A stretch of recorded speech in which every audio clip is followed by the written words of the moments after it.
Itay, nasan ka na ba? Nag-alala na ako. Simula na napas lang Mang Alberto, ilang buwan na din ang nakakalipas.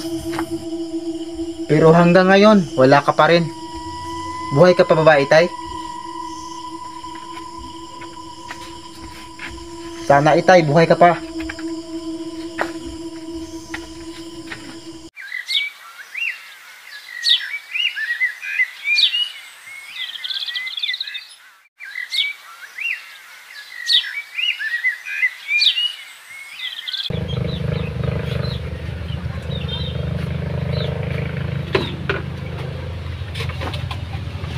Nay, alis po muna ako. Saan ka pupunta? Doon po, sa tubuhan natin. Di pa kasi ako tapos dun sa ginagawa ko. Ah, ganun ba? Kumain ka kaya muna bago ka pumunta doon. Di na po, Nay. Mamaya na pagbalik ko. O sige, ikaw ang bahala. Sige po, alis na po ako. Sige, ingat. Sige po, Nay. Salamat.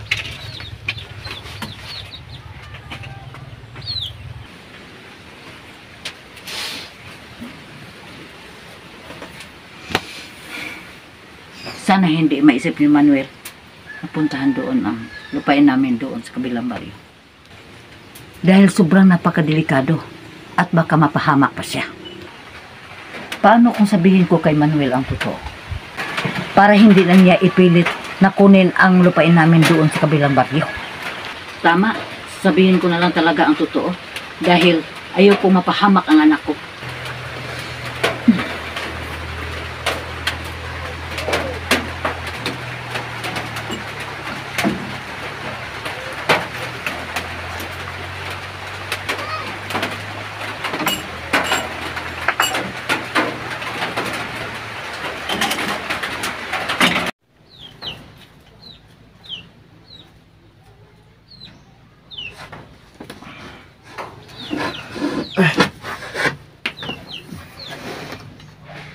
Umaga na pala. Kailangan ko ulit umalis para hanapin si Itay.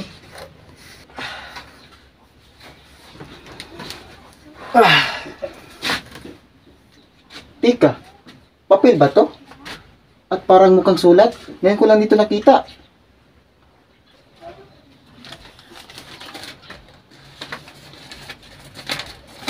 Wakil, huwag kang papayag na kukunin ang lupain na ito. Dahil sila ang may kasalanan kung bakit namatay ang mga lahi natin, lalo na ang iyong inay. Maghihiganti ako. Hindi nyo makukuha ang lupain na to. Kailangan ko munang umalis.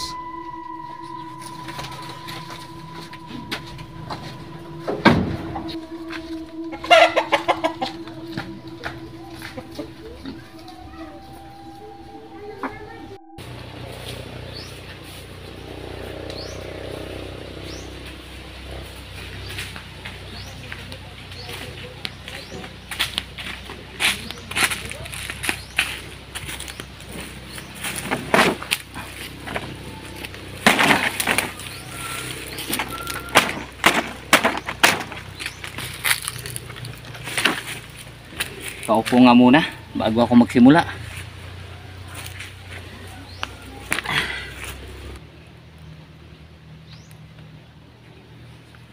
Bakit kaya talaga ayaw ni nanay na pumunta ako sa kabilang baryo? At ayaw niya rin to talaga ibenta? Teka, may naisip ako. Puntahan ko kaya? Tama. Pero baka magalit si nanay. Hindi ko na lang ipapaalam sa kanya. Pagsimula na nga.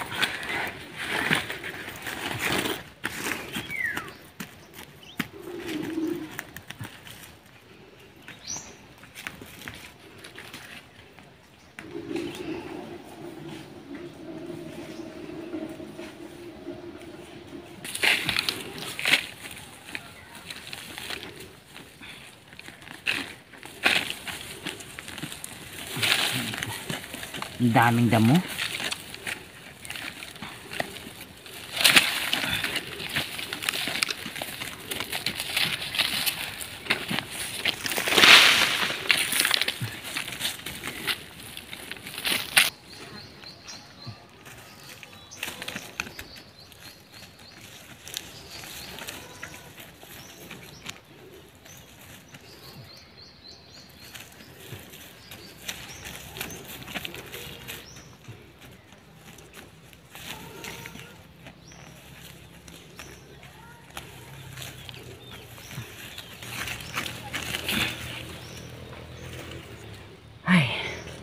Nakakapagod. Bukas na lang ulit.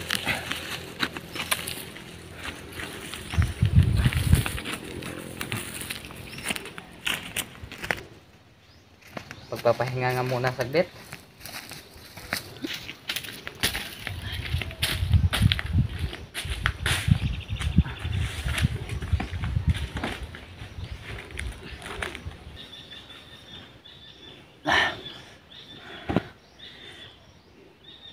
Teka, ang alam ko, parang maliit na lupain lang yun.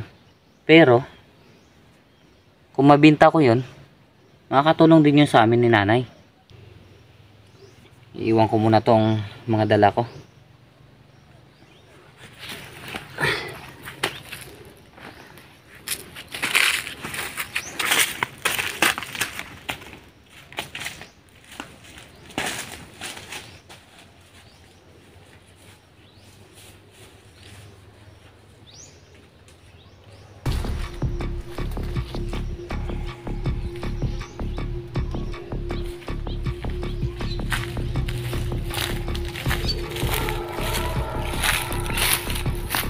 Dapat maging malakas ulit ako.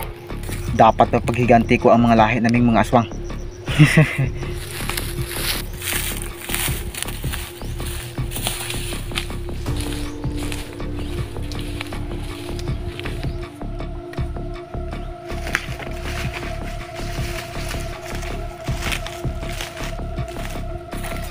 Tika, parang anak ni Mang Alberto yun ah.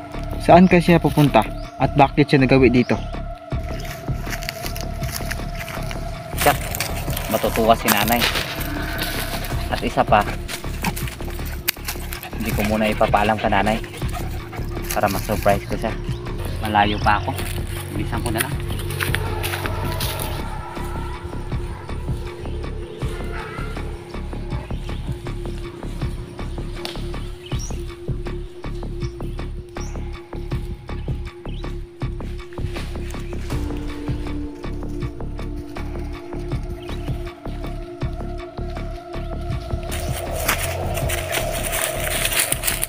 Kapag maibinta ko yun, magkano kaya? Saka ko lang isipin. Nako.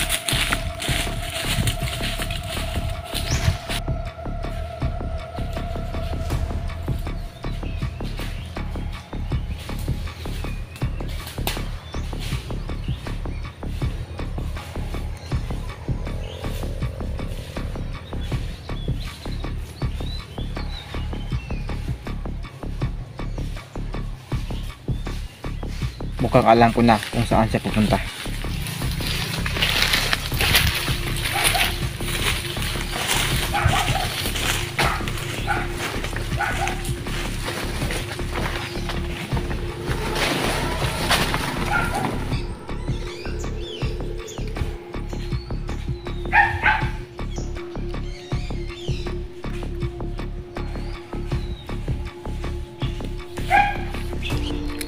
Parang doon siya sa bahay pupunta.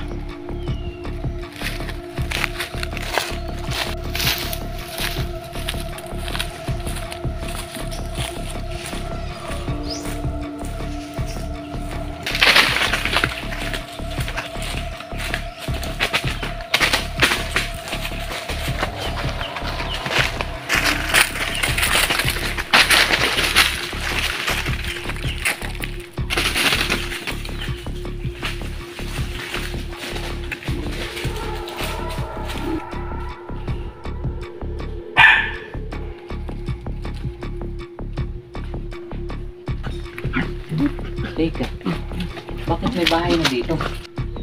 Tao po. Tao po. Parang mukhang walang tao. Sino kaya ang nakatira dito? Bakit hindi sila nagpapaalam na magtatayo sila ng bahay dito? O baka matagal na tong bahay na to. Kasi matagal na din ako hindi nakakapunta dito. Dapat malaman to rin nanay. Kailangan ko na magmadali.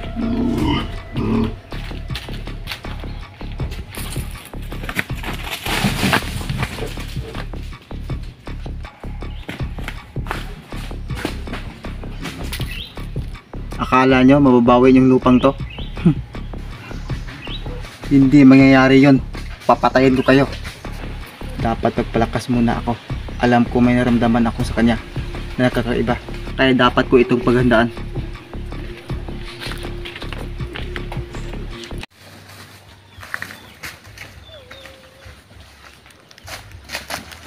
Alam kayo ni nanay na may nakatayong bahay doon? Naalala ko na. Kaya pala ayaw ibinta ni nanay ang lupain na yun.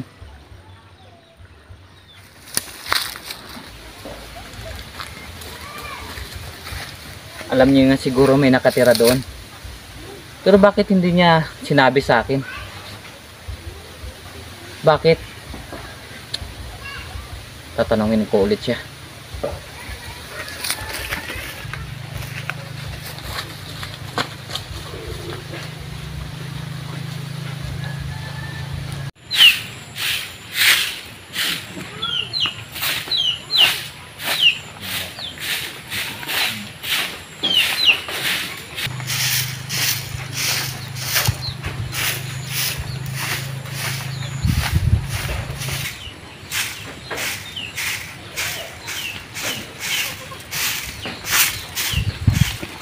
Nay!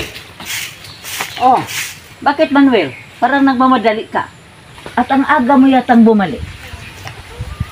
Nay! May hindi ka po ba sinasabi sa akin? Anong ibig mong sabihin, Manuel? Tara, pumasok muna tayo sa loob at doon tayo mag-usap. Sige po.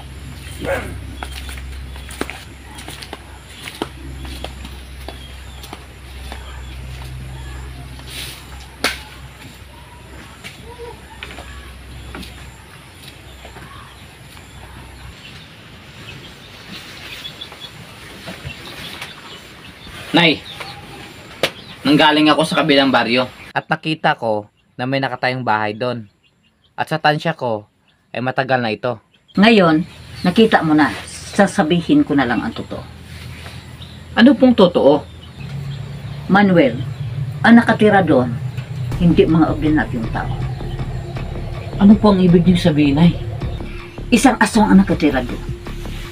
Aswang? Oo, at ang aswang na yun ang pumaslang sa tatay mo. Ano? Bakit nila pinatay si Itay? Noon kasi, ang tatay mo ay isang magaling na albularyo. Hanggang sa hindi na magustuhan ng mga aswang ang ginagawang pagtulong ng tatay mo sa mga tao. Nagalit sila dahil walang makain ang mga aswang na mga sariwang mga lamang loob. Sapagkat pag naramdaman ng itay mo na parang may kung anong kakaibang nilalang ang dumadayo sa lugar natin ay agad niya itong kakalabanin. Kaya nung nalaman ng mga aswang na pinatay ng tatay mo ang kasamahan nila, ay gumanti na ito at pinatay nila ang tatay mo. Pero ang pagkakaalam ko, ang pumatay sa tatay mo ay patay na rin dahil may nakakita sa tatay mo na nakahandusay na ito at wala ng malay. Kaya nagawa nito ang saksakin ng pumatay sa tatay mo. Pero may naiwan pang lahi ang aswang at ito ang nakatira sa lupain natin. Kaya ako na magsabi sa iyo na huwag mo nang habulin ang lupain natin. Inay, hindi po ako papayag niyan. Makinig ka sa akin, Manuel. Pero Nay, kailangan ko ipagiganti si tatay. Huwag na, Manuel. Dahil ang pagkakaalam ko, ang nakatirang angkan na aswang ay ang pinakamalakas. Nay, wala sa malakas yan. Hindi mo na ako mapipigilan. Makinig ka sa akin, Manuel. Dahil ayoko mapahama ka. Nawala na nga ang tatay mo. Pati ba naman ikaw? Makinig ka sa akin. Parang awa mo na. Sige po, Inay. Hindi po ako tutuloy. Salamat, anak. Sige po, Nay. Dito na po ako sa labas.